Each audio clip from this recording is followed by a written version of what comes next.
ìyẹn ènìyàn mi latest update lórí Simon Ekpa ni mo tún mú wá fún yín ní ti àṣálẹ́ yìí. Mo fẹ́ kí ẹ jẹ́ ká jọ wo fídíò yìí nítorí pé láti ìgbà tí wọ́n ti mú Simon Ekpa oríṣiríṣi ló ń ṣẹlẹ̀ o. Eléyìí tí àwọn ará abí tún sọ nínú fídíò yìí ó lágbára pọ̀. Loyalists of Simon Ekpa, a separatist leader recently arrested in Finland on terrorism-related charges, have vowed to continue the Monday sit-at-home protest in southeast Nigeria. Ngozi Orabueze, identifying as chief of staff of the self-declared Biafra Republic government in exile, reaffirmed the action as a voluntary agreement by all Biafrans and praised the Biafra Defense Forces for their resistance against Nigerian security forces. Orabueze also announced plans for a Biafra independence redeclaration in Finland on the 2nd of December, while accusing the Nigerian government of human rights violation. Meanwhile, the Enugu state government has offered to provide evidence of atrocities allegedly perpetrated in southeast Nigeria by the pro-Biafra agitator Simon Ekpa. The secretary to the state government, Chidiebere Onya, said in a statement that the arrest was in line with the demands of Governor Peter Omba's led administration to Finnish authorities. Now joining us is public affairs analyst and historian, Director General also of the Heritage Center Abuja, Mr. Kach Ononuju. Good morning, and thanks for joining us this morning. Thank you very much for having me today. All right, pretty interesting development, and also interesting reaction from the Peter Omba government in Enugu State. I did share a story last week that I was aware on the day that the group was proscribed in Enugu State. Nnamdi Kanu and others were meant to meet with the Enugu State government. He missed out on that meeting, and a couple of hours later, the news came that the group had been proscribed. So what are your reactions, first of all, to his arrest by the Finnish government, and then to, and of course, the Enugu State government's reaction as well? Well, I will tell you, Enugu State government wouldn't go far because Simon Ekpa, for me, is seen as an agent of the Nigerian government. What he does is skit. There are up to 38 different Biafran organizations, and quite a lot of them, if not all of them, are just proxies for the Nigerian state. Simon Ekpa, all he does are skits. Those skits provide the alibi for which the Nigerian government sustains its occupation of eastern Nigeria. You can see Simon Ekpa, yes, is the one you see on social media, but the people on the ground, the checkpoints, Nigerian governments, the places you see, as I'm talking to you right now, they're having problem demobilizing the boys they put together under Pichi for the unknown government operations. They're not demobilized because the present government doesn't want to be part of it. This was a Buhari, Pichi, an arrangement, and they were not demobilized before Pichi was sacked. And this is a problem. So all these boys you call Ekpa and the rest of them that make noise and make skits as pro-Biafra groups, they are simple vuvuzelas for the Buhari administration, for the Nigerian government, and nobody sees them doing any good for the Igbo. They make skits, the Nigerian government acts because they don't have the capability to stay on the ground to do on the unknown government sting operation. So they provide the enabling narratives for government local actions.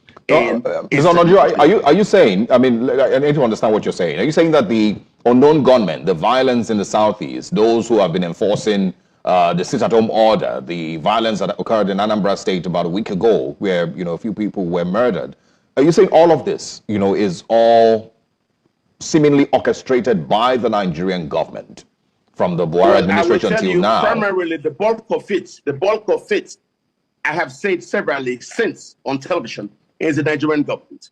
These boys like Ekpa and the rest of them, glittered all over the place, they are skit makers. What they do is they make skits pretending to be who they are not.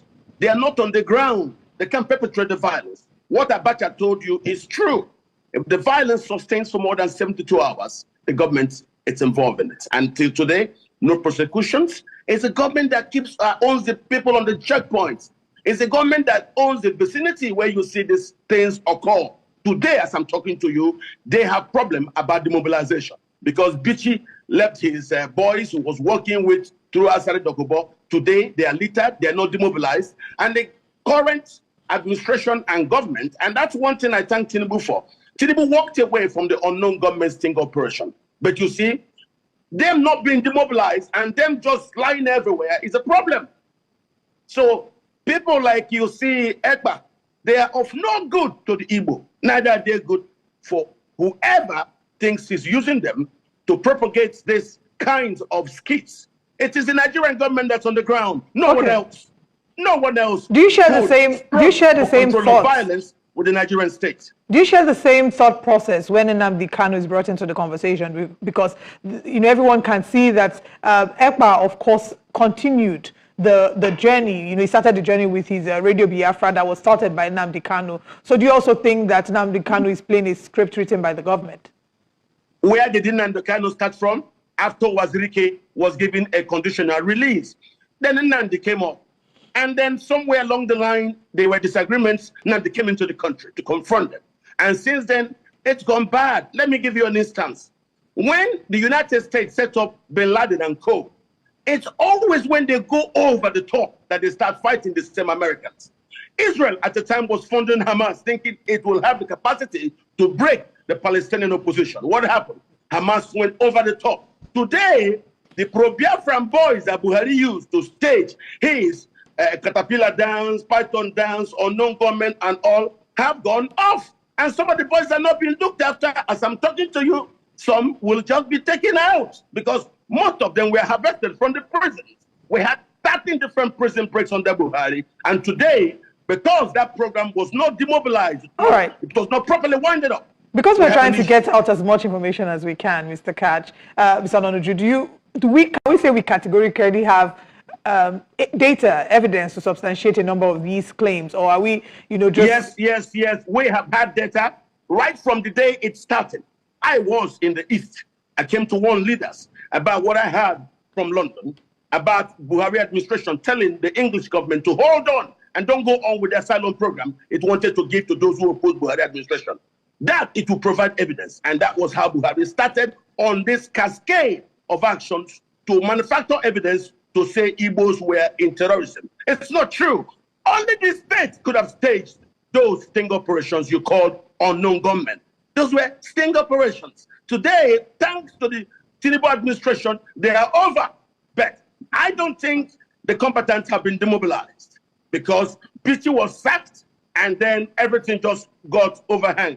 But I thank the Tinubu administration for stopping the unknown government sting operation, or at least for funding it. And I want to urge governors like Uzodinma and co. Don't help anybody who comes to you. Don't listen to them. Let them go to Bichi and resolve. Since you never ever started this operation, you don't know anything about it, don't be involved in the demobilization. Tinubu should also let them rot. Let them go home. If not, the government should take them out. We need peace. We need peace in this country. The government and its laxity is responsible for insecurity across the country. Today, Tinubu is fighting the Fulani militiamen, and what's going on? You're still in the nose. We've lost the chief of army staff. We need the chief of army staff that will be protected so that he can fight those who remove Nigerians from their ancestral lands and put foreigners on such lands. Who will protect this chief of army staff? To go stay in IDP camps. Mr. Ononuju, who will protect the chief of army staff? Who will do the protecting? Listen, he has to protect himself. He should understand that when he's brought in to work with a cartel, they were comfortable with Buhari. There are things he does that they may not be very happy with. He has to be careful. He has to be careful. You do not remove hegemony just like that through elections. No. Hegemonies have had their cartel members in place in different institutions of state. When you come in, you have to be careful so that they don't remove you. All right, Catch Ononuju, we have to go now. Thank you so much for your time with us this morning and for sharing your thoughts regarding this story. Really interesting. I hope that we can also extend the conversation. If we had more time, we'd definitely love to dig deeper. No. Let's stop. We're out of time, Mr. Ononuju. Unfortunately, we can't stop. Yeah, unfortunately, we're out of time. So the producers will reach out to you so we can reschedule another date so we can have an extended conversation about this. But of course, very interesting perspective you brought. I'm sure a lot of people will like your perspective on this. Thanks for your time this morning. Lovers of freedom, I greet everyone that are listening to me. I want to extend my love and fellowship to you all once again. Raphael Chamakajere here, Pastor Van Van Van. Like I promised, I'm bringing the video of Dr. Kemi Oluloyo. I will approve her now as the best journalist in Nigeria. For this video I watched now, this fearless analysis she gives about Simon Ekpa, about Biafrans, about IPOB, about Nnamdi Kanu, and about Nigeria. So many things in 10 minutes. Very, very important. And then her support even for Mazi Nnamdi Kanu, her support for Mazi Simon Ekpa, and her support for the sit-at-home in protest for Mazi Nnamdi Kanu's release. And her reminding the world about the massacre of Biafrans in 2016. And many Biafrans that are still locked in the Nigerian zoo prison. Dr. Kemi Oluloyo, thank you. Please allow me to share this your video to create more awareness. Many friends of Biafra will be remembered as we are remembering and appreciating this, our dear journalist, Dr. Kemi Oluloyo. Thank you very much for this support. We will not take it for granted. We know that we are already close to the threshold of Biafra. We are already there. Honestly, we are already there. And there is nothing that will take us back. But this video, I will bring it now. Please watch it and make sure you share. Let it go viral. Especially tag those Nigerians that have refused to speak in the face of this evil. I am Raphael Chamakajere, a.k.a. Pastor Van Van Van, Airborne. Good afternoon to every Nigerian out there. I'm Dr. Kemi Lawrence. It's Sunday, the 24th of November, 2024. Let's talk about the post I made yesterday about an impending genocide slowly going on in southeast Nigeria and the arrest of Simon Ekpa. I sat down early this morning to read comments and feedback of Nigerians on my posts and my videos, and I was shocked to see that Nigerians were still abusing me, calling me a drug user, and some even calling me a mad woman. I understand Davido called me a drug user and a mad woman in his 2018 tweets, disrespecting me and never apologizing. This is why I'm still very upset about that incident, because it's stuck in the minds of many of you young Nigerians to be calling me that. I'm telling you things that are going on in Nigeria, credible information, and you're calling me say no to drugs in the comments. Somebody needs to go to a psychiatric hospital. Be careful. You might be the next victim in Nigeria. Be very careful. On Simon Ekpa. Simon Ekpa is nothing but a freedom fighter. He wants Biafrans free. What is going on with the Igbos in the southeast? The Igbos are everywhere, in the north, south, west, and east.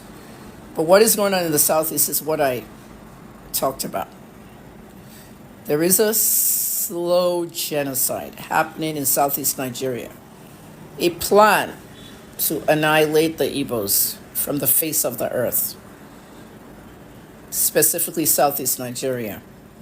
Imo, Ebonyi, Enugu, Abia, parts of rivers where they're concentrated, and Anambra State. The southeast governors in the last administrations have not done much. They have been the biggest betrayal to the people there. Many of them left office with tons of money and their future secured for them and their children. There are young Igbo boys inside Port Harcourt prison where I was. I was arrested 3 times. I visited the prison twice, and they called them the IPOB boys. These were young men, 18 to 25, who simply went to a protest, a rally in Onitsha, the Nnamdi Kanu rally, where President Buhari ordered the Nigerian army to go out there and open fire and kill people. Several were killed. There was a massacre during the 2016 rally. A lot of you don't know about the rally, or you just want to turn a deaf ear to it and a blind eye. People died. Only Amnesty International, Nigeria, are still the only ones talking about it today. Bear in mind, a journalist is a very powerful person. In Ghana, they passed an anti-gay law. It has not been signed by their president. A single journalist went to the Supreme Court of Ghana and filed against the anti-gay law, saying it is hate and that Ghanaians have the right to their sexual orientation. This journalist was not gay or lesbian. The Supreme Court listened to him and they put the bill on hold. The president of Ghana said he wasn't going to sign it because he doesn't want to lose aid to the country. Why am I telling you this? Because as I sit here as one single journalist, I can go to the ICC and file a complaint against the Nigerian government on what happened in 2016 at the IPOB rally. There was genocide, and it's documented. Those they couldn't kill were taken into Black Marias and shipped to Port Harcourt prison. I met many of them there, and I interviewed several of them. I haven't written anything about my prison stay yet, but I've been telling stories. There's a lot you need to know. 18 to 25-year-old young Igbo men lost their livelihoods. They locked them in the prison, no school, no nothing. Several has even died in the prison. Hunger. Many thin, many suffering from diseases. Suffering. Some of their families don't even know where they are till today, not knowing they may be in the prison as part of the ones that were swooped out from the rally. But instead, Boko Haram terrorists were trained, rehabilitated from being terrorists, and graduated from anti-terrorism school. They did celebrations for them, receptions. They picked up their diplomas. They put them in the army, the police, and other parts of Nigeria's parastatals to work instead of being terrorists. Well, that's good. But why couldn't they do that for the Igbo boys? The plan to eliminate Igbo people from Nigeria is very strong. I am not a freedom fighter. Nigeria is at its worst right now, and this country does not need to be in any form of one Nigeria. This country has to go back to regional governments if it ever wants to work again. I'm a product of a regional government. My father was a commissioner in the Akintola and Fani Kayode administration during Tafa Balewa. Do you remember that bill that my father wanted to put out? That they should privatize electricity instead of NEPA? The government refused. The Balewa administration refused. 64 years later, we have privatizing of electricity, discos and gencos, and we still cannot power Nigeria. When my father became governor at 48 years old in 1983, he suggested to President Shagari that we should have a sanitation system. Once a month, nobody can travel out of their house until 10 a.m. My father started sanitation in Nigeria because Ibadan was the most dirty city in Nigeria, or the dirtiest. It worked, and President Shagari implemented it all over. And that's why you have Loma in Lagos and others. The same for the yellow fever traffic guys, a division of the Nigerian police, to have them directing traffic for all the traffic in Nigeria and then build traffic lights. My father started that as well. And you have LASMA and all of them now. I'm talking about my father starting this and that because Nigeria needs young people who can start something. And I feel that when you go to Aba, Nigeria, and see what the young Igbo boys are doing over there, we need many of them out of that prison into the society, integrated well, and they can become good members of Nigerian society. If you call IPOB a terrorist group, so why didn't you rehabilitate the IPOB boys in the prison? You can't have your cake and eat it because, one, we know that IPOB is not a terrorist group. The mainstream media knows it, but they will never talk about it because their bosses and their owners are the same politicians. If you have a problem in Nigeria, you can't report to the mainstream media because they're owned by the same people frustrating you. Simon Ekpa is nothing but a freedom fighter. Nothing but another fan of IPOB trying to get Biafra. Anybody that wants to separate Nigeria now should put all their demands and send it to the right people in the National Assembly rather than just doing things on the streets. and I mean for those in the Yoruba tribe, my tribe, still saying that sit at home is a bad thing. Sit at home is not a bad thing.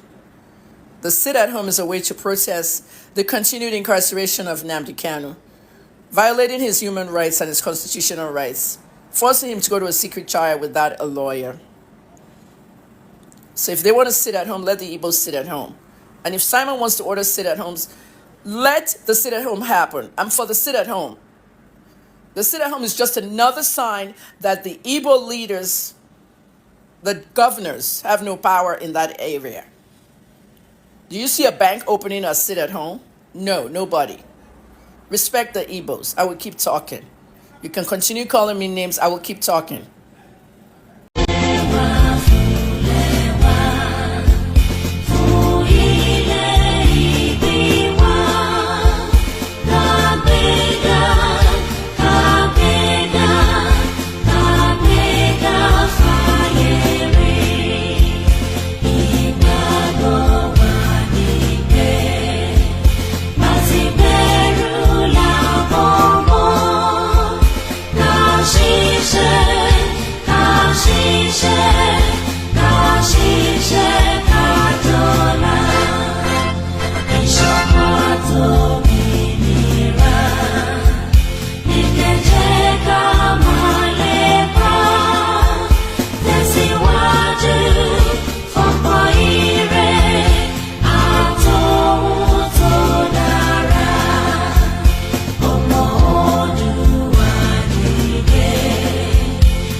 Mo jẹ́ ẹ̀jẹ́ fún orílẹ̀-èdè mi ilẹ̀ Odùduwà tó ń ṣàn fún wàrà àti fún oyin, ilẹ̀ tó kún fún àwọn akọni ọgbọ́n ètò àti òye.